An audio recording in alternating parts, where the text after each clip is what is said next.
Bonjour à vous tous. Pour ce curé enragé numéro 17, deux préliminaires. Premièrement, le décor change un peu. Nous sommes dans le temps de Noël et donc il y a la crèche et le sapin. Sachant que ce qui m'agace beaucoup, c'est qu'on commence à vendre les choses de Noël à la Toussaint et que quelques jours après Noël, on supprime tout, les sapins, les crèches, etc. Alors que normalement, que je sache, c'est jusqu'au 2 février que l'on garde le sapin et la crèche. Il y a une espèce de décalage commercial, uniquement commercial, qui ne respecte plus en rien le calendrier normal de l'Église. Et puis, deuxième préliminaire, notre saint gouvernement vient de nous apprendre qu'on allait devoir rouler à 80 à l'heure au lieu de 90 sur toutes les routes de France, même quand elles sont belles, dégagées, droites, etc. Conclusion, on prévoit entre 350 et 500 millions de recettes de l'État pour les contredanses que l'on va devoir payer. Et je rappelle à ceux qui me regardent, curé enragé numéro 8, où je prouvais que tout cela n'enlèvera pas un mort de plus sur les routes de France. Encore de l'arnaque et encore le fait que l'on prenne les Français pour des imbéciles. Simplement, ce qui me désole, c'est que personne ne proteste vraiment. On aurait dû, le lendemain de cette annonce, bloquer tout le périphérique de Paris pendant 2 jours et le gouvernement aurait retiré son projet de décret. Voilà. Ce soir, le thème des francs-maçonneries. Pourquoi? Parce qu'on pourrait être tenté de dire qu'il n'y a pas qu'une seule franc-maçonnerie.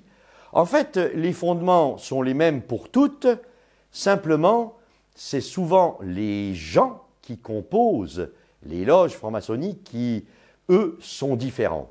Et c'est la raison pour laquelle je rappelle ce grand principe moral chrétien, à savoir qu'une chose est le péché et une chose est le pécheur. Il ne faut pas confondre le péché et le pécheur. Donc il ne faut pas confondre la franc-maçonnerie ou les francs-maçonneries et les francs-maçons. Dans les francs-maçons, il y a de braves gens. Il y a des gens, en quelque sorte, qui ne voient pas grand mal à tout cela, qui se proclament catholiques, qui se proclament chrétiens, qui veulent aider ceci, cela. Donc attention, ne confondons pas le pécheur et le péché. Alors, des francs-maçonneries. Des francs-maçonneries, il nous faut d'abord étudier l'histoire de la franc-maçonnerie. Nous sommes en 1717, 4 loges londoniennes vont constituer la Grande Loge de Londres, héritière soi-disant des bâtisseurs de cathédrales, mère de toutes les loges franc-maçonniques au monde. Au cours du XVIIe siècle, la franc-maçonnerie, qui était avant tout opérative, c'est-à-dire issue d'un certain nombre de corporations professionnelles qui se passaient les secrets de fabrication de génération en génération, cette franc-maçonnerie opérative, les bâtisseurs de cathédrales justement, va devenir une franc-maçonnerie spéculative, c'est-à-dire de pensée, c'est-à-dire idéologique, c'est-à-dire d'aspect intellectuel et non plus d'aspect technique, à savoir comment monter une ogive gothique dans une cathédrale, par exemple. Et c'est en 1723 que sont apparues les constitutions d'Anderson. Anderson étant un pasteur protestant, paix à son âme, j'espère, et qui, le premier, n'a plus fait de référence à Dieu, ni au Christ, et encore moins à l'Église. Ainsi, la franc-maçonnerie opérative, qui était totalement chrétienne et même catholique, va se laïciser au mauvais sens du terme, va éradiquer la présence de Dieu. 1723. Elle en conservera une idéologie vaguement déiste, une morale vaguement humaine en quelque sorte, mais finalement plus rien de rattaché à la révélation qui est incarné par le Christ Jésus lui-même. Au XIXe siècle, ensuite, plusieurs loges vont s'affranchir de la Grande Loge d'Angleterre et vont donner ces trois grands courants principaux de la franc-maçonnerie à l'heure actuelle, et particulièrement dans notre pays. Je veux parler de la franc-maçonnerie dite régulière, héritière de la Grande Loge d'Angleterre, pratiquant une croyance en Dieu grand architecte de l'univers. Et c'est là déjà que va se poser un problème, car pour un chrétien, Dieu n'est pas le grand architecte de l'univers seulement, il est surtout incarné dans son Fils Jésus. Il est chrétien en quelque sorte. Ainsi, cette croyance en Dieu, grand architecte, va donner en France une loge qui est existante à l'heure actuelle, la Grande Loge nationale de France, qui est bien connue, la GLNF. Mais ce courant d'une franc-maçonnerie régulière va être complété par un autre courant, la franc-maçonnerie agnostique.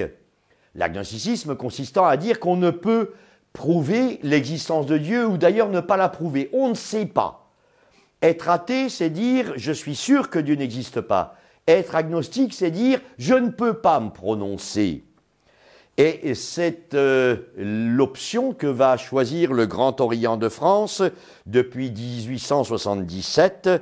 Et en cela, le Grand Orient s'inscrit dans une plus grande fidélité au pasteur Anderson de 1723, puisque le Grand Orient éradique complètement la présence de Dieu, l'idée de Dieu, la foi en Dieu de la franc-maçonnerie. Un troisième courant existe de nos jours, à savoir la franc-maçonnerie de rite écossais, avec aussi une dérivation vers une franc-maçonnerie de rite écossais rectifié. Par exemple, dans le rite écossais, il y aura en France la Grande Loge de France, qui va être une des obédiences bien connues de notre pays. C'est encore la présence d'un grand architecte à propos de Dieu, mais un grand architecte très vague. On se demande comment pouvoir concilier toutes ces francs-maçonneries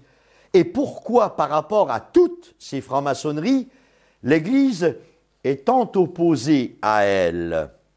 Face à l'Église, la franc-maçonnerie régulière, celle qui est la plus déiste, va se comporter d'une manière très floue. On le voit aussi bien en Italie, où nous devons en Italie le laïcisme et la contestation du concordat avec l'Église catholique, etc., comme étant justement œuvre de cette franc-maçonnerie pourtant régulière. On le voit aux USA, en Amérique, où là encore, la franc-maçonnerie dite régulière va s'opposer à toute présence de Dieu dans la vie sociale, la vie politique et la vie des individus. Pourquoi tout cela?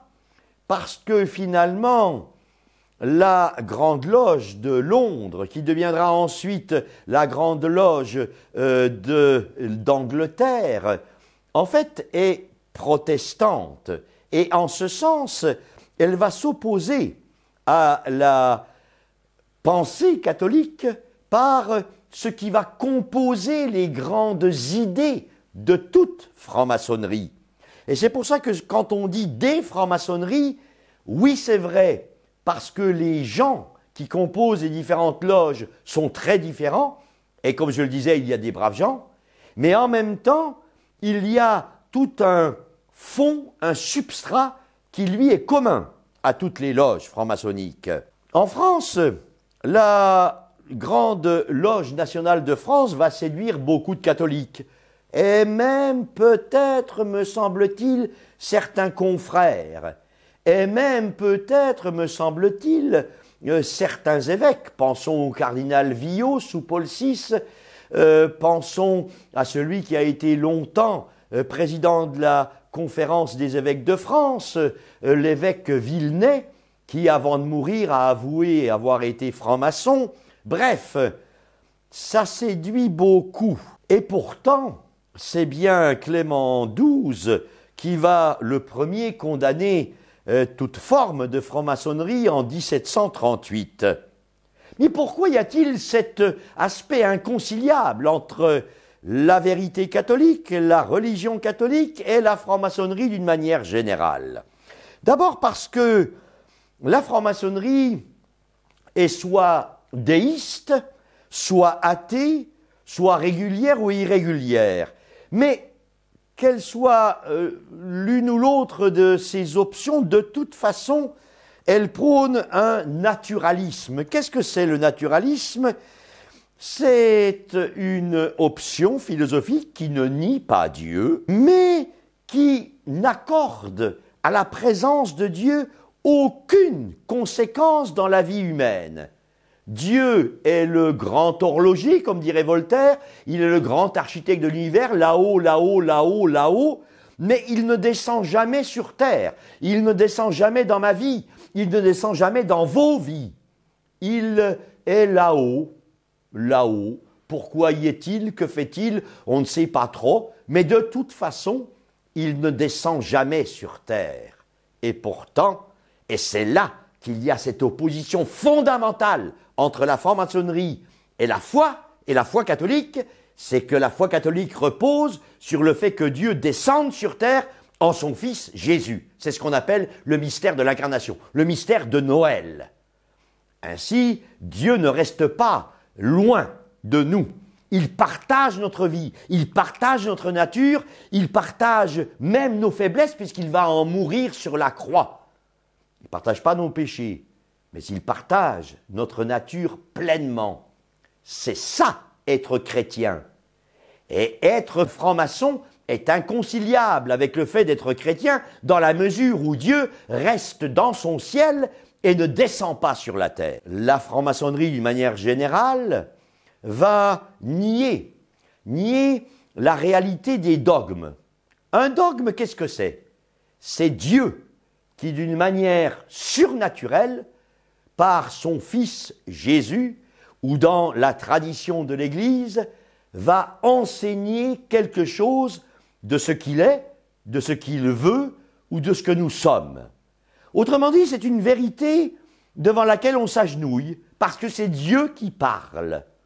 Pour la franc-maçonnerie, pas de dogme, et pas de dogme en particulier parce que la vérité est par définition inconnaissable en quelque sorte. On peut la rechercher, et c'est tout l'aspect franc-maçonnique d'une démarche individuelle. Je recherche la vérité, mais je ne l'atteins jamais, je ne la possède pas. Autrement dit, Jésus-Christ n'est pas la vérité, n'est pas le dernier mot de Dieu, n'est pas l'incarnation de ce que Dieu dit, de ce que Dieu est et de ce que la réalité est. Alors, ça nous donnera bien sûr cette négation de la révélation en Jésus-Christ, cette négation de la vérité en tant qu'on puisse l'atteindre pleinement, cette négation des dogmes, tout ça va donner le laïcisme. Et le laïcisme, c'est bien sûr Jules Ferry, grand franc-maçon, le père Émile Combes, grand franc-maçon, qui en 1904-1905 vont contribuer à éradiquer de France toute présence de Dieu dans la vie des gens, dans l'enseignement, dans la famille, dans les institutions, dans l'État, etc. À ce naturalisme, la franc-maçonnerie ajoute un relativisme doctrinal, puisque la vérité, on ne peut pas l'atteindre, donc finalement, en résumé, toutes les vérités sont bonnes. Et c'est finalement là encore une des contradictions de la franc-maçonnerie, c'est d'ériger en dogme le relativisme doctrinal. C'est un dogme de dire qu'on n'atteint pas la vérité, qu'on ne peut pas la posséder, qu'elle n'est pas en Jésus-Christ, aussi bien sur le plan religieux, aussi bien sur le plan moral. Ainsi, on va dans la franc-maçonnerie rechercher la vérité, mais jamais l'atteindre. On va remettre en cause perpétuellement ce qui est acquis. Et relisons tous les discours des grands maîtres, des grandes loges présentes en France, c'est toujours la même chose. Remettre en cause perpétuellement ce qui est acquis. Il n'y a en fait rien d'acquis, tout évolue, tout se transforme et finalement on ne peut se raccrocher à aucune vérité. Et bien sûr, ne pas se raccrocher à la personne du Christ, qui est la vérité même incarnée, la vérité faite chair. Le Verbe fait chair, comme dit saint Jean. La vérité n'est donc jamais acquise. De là vient une tolérance. Oh, ça n'est pas une tolérance telle que l'a définie saint Augustin. Saint Augustin dit être tolérant, c'est accepter de souffrir de l'erreur de l'autre. Quand un petit devant son instituteur lui dit que 2 et 2 ça fait 5, l'instituteur doit tolérer, c'est-à-dire finalement ne pas mettre une grande baffe sur la tête de ce petit qui se trompe, lui dire non, non, 2 et 2 ça fait 4, tu te trompes, ça ne fait pas 5, mais l'aimer quand même. Et justement le faire croître pour que petit à petit, le petit dise que 2 et 2 ça fait 4 parce que c'est la vérité. Ça, c'est la tolérance chez saint Augustin. Accepter de souffrir de l'erreur de l'autre. La tolérance à l'heure actuelle est celle des francs-maçons, c'est de dire que comme il n'existe pas de vérité et que chacun est producteur de sa vérité, toutes les vérités sont acceptables, toutes les vérités sont bonnes. Je fais ce que je veux, quand je veux, comme je veux. Donc je dis ce qui est vrai, je dis ce qui est faux. Je suis producteur de ma propre vérité. C'est ça, la franc-maçonnerie. Et c'est la raison pour laquelle l'Église catholique ne peut admettre ce genre de raisonnement, bien sûr. Fausse tolérance aussi, et qui va contredire carrément, finalement, l'Évangile. Dans Saint Jean, nous lisons cette belle phrase « La vérité vous rendra libre ». Et un des maîtres, des grands maîtres du Grand Orient de France disait « Mais cette phrase, la vérité vous rendra libre, elle est inacceptable, parce que c'est la liberté qui vous permettra d'arriver à la vérité, ou tout au moins de la chercher. » Là s'opposent 2 mondes. Le monde de la foi, le monde catholique, la vérité vous rendra libre, Jésus-Christ vous rendra libre, et le monde de la franc-maçonnerie, la liberté vous permettra de chercher la vérité. Ce qui n'est pas pareil, ce qui veut dire que la vérité, on ne l'a pas. Ce qui veut dire que Jésus-Christ, qui sait, le fondateur d'une grande ONG, le fondateur d'une religion bisounours, dont personne n'a rien à faire et qui est en déclin. On a l'impression à l'heure actuelle de faire du bouche à bouche à un cadavre. Il y a cette remise au clair de l'incompatibilité entre un catholique et la franc-maçonnerie, d'une manière générale. Même si, dans la franc-maçonnerie, je le répète encore une fois, il y a de braves gens. De braves gens, en général, dans les degrés les plus bas des loges. Au 18e degré, au 30e degré, au 20e degré, là, il faudrait faire une enquête, je vous en parlerai la prochaine fois. Le secret dans la franc-maçonnerie et comment est-ce qu'on procède dans la franc-maçonnerie pour gravir les degrés d'apprenti, de maître, etc., pour arriver aux hautes sphères et savoir un peu ce que dans la haute sphère on pense. Au plan moral, bien sûr, la franc-maçonnerie, nous le savons bien, est représenté en France à l'heure actuelle par Henri Caillavet, ce sénateur, qui va donc parler d'une morale continuellement évolutive. Rien n'est vrai, rien n'est établi, rien n'est donné. Il n'y a pas de notice d'utilisation de la nature humaine. Chacun fait comme il veut, chacun se produit sa propre morale. Et ça va donner concrètement toute une évolution dans la société française que l'on a créée de toutes pièces parce que les loges, les obédiences franc-maçonniques en France, eh bien, elles créent au niveau du Parlement, aussi bien des sénateurs que des députés, ce que l'on appelle une fraternelle, c'est-à-dire une fraternelle parlementaire qui va être une transversale, je dirais, de tous les députés et de tous les sénateurs qui sont soit au Grand Orient, soit à la Grande Loge nationale française, soit, etc., dans toutes les obédiences. Et alors, tous ces députés et sénateurs vont s'unir sur la question morale pour obliger à l'évolution des mœurs dans notre société, bien entendu, vous l'avez deviné, contraire à la loi divine, contraire à l'Évangile. Et c'est ainsi que cette fraternelle parlementaire va être l'initiatrice, va être celle qui va gagner d'ailleurs, à propos de bien des sujets brûlants de notre vie morale, l'avortement, la contraception, le mariage pour tous, l'euthanasie, la GPA, etc. Tout ça, c'est l'œuvre au Parlement de cette fraternelle franc-maçonnique. Ne l'oublions pas. Et peut-être serait-il nécessaire que l'on demande à nos députés et à nos sénateurs de dire qui ils sont, de dire ce qu'ils votent. Parce que il y a cette union transversale de toute obédience franc-maçonnique pour s'entendre et faire passer tel projet de loi, telle nouveauté que l'on veut donner à notre pays.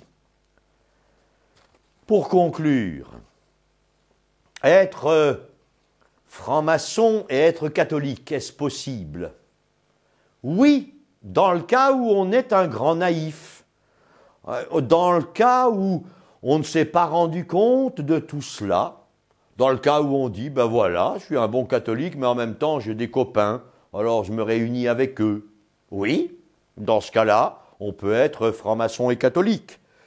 On peut être franc-maçon et catholique pour des motifs peut-être un petit peu moins avouables ou nobles, à savoir parce que la franc-maçonnerie constitue un réseau et que les petits copains et les petits copains, etc., peuvent arranger telle et telle chose, et donc voilà, passer un contrat ou bien embaucher quelqu'un ou ceci, cela. Mais avoir des réseaux dans notre vie, c'est profondément humain, même si ce n'est pas forcément toujours moral.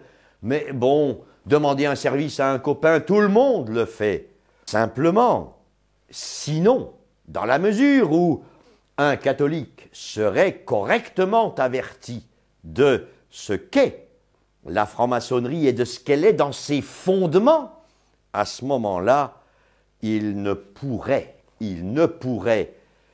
convenir du fait d'être à la fois franc-maçon et à la fois catholique. On ne peut manger à tous les râteliers.